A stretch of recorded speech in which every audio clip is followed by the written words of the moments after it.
Hello बच्चों। Question में लिखा हुआ है कि a coin is placed at the edge of horizontal disc rotating about a vertical axis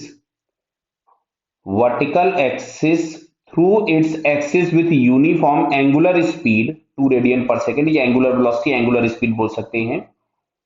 the radius of the disc is 50 centimeter मतलब 0.5 meters. Find the minimum coefficient of friction between disk and the coin so that coin does not slip। Clear? तो बात को समझो। सबसे पहले यहां पे पहले मैं एक छोटा सा आपके लिए डायग्राम ड्रॉ करता हूं, समझाने के लिए ज्यादा आसान रहेगा आपको। तो मैंने सबसे पहले यहां पे एक सर्कल ड्रॉ कर लिया। क्लियर? बताइए, अब ध्यान से सुनना।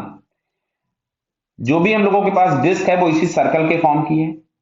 अच्छा, क्वाइन को बोला गया एज पे प्लेस किया, मतलब बिल्कुल यहां पे हम लोगों ने कोने पे रख रखा है।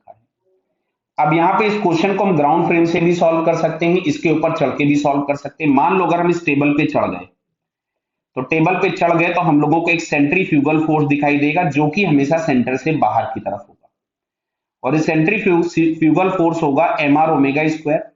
अच्छा, अगर ये टेबल पे स्लिप नहीं हो रहा तो इसको बैलेंस करने के लिए इधर फ्रिक्शन लग रहा होगा जो कि होगा एफ एस मैक्सिमम, बराबर है।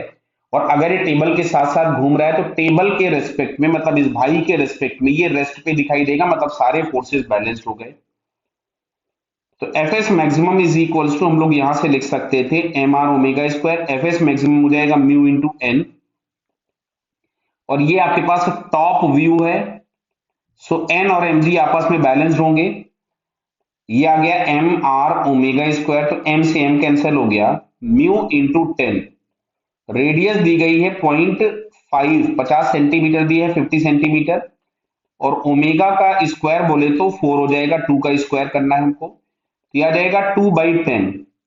यानी म्यू की जो मिनिमम वैल्यू होगी वो हम लोगों के पास 0.2 होनी चाहिए। क्लियर? अब समझो। अच्छा सर, इसको ग्राउंड फ्रेम से सॉल्व करते तो ग्राउंड फ्रेम से सॉल्व करते तो हमको सेंट्रीफ्यूगल नहीं दिखता, फिर हमको एक सेंट्रीपिटल फोर्स मिलता जो कि हम लोगों के पास यहां प्रोवाइड कर रहा होगा एफ एस मैक्सिमम, और इसको हम लोग लिखते एम इंटू ए सी, और एसी की जगह फिर हम लोग लिखते आर ओमेगा स्क्वायर। तो देखिए समझ में आ गया होगा कि कैलकुलेशन फिर से वही हो जाएगी। सिमिलर जैसे हमने न्यूटन लॉज ऑफ मोशन में सूडो फोर्स पढ़ा था, तो यहाँ पे उसी सूडो फोर्स का नाम चेंज करके सेंट्रीफ्यूगल बोलने लग जाते हैं।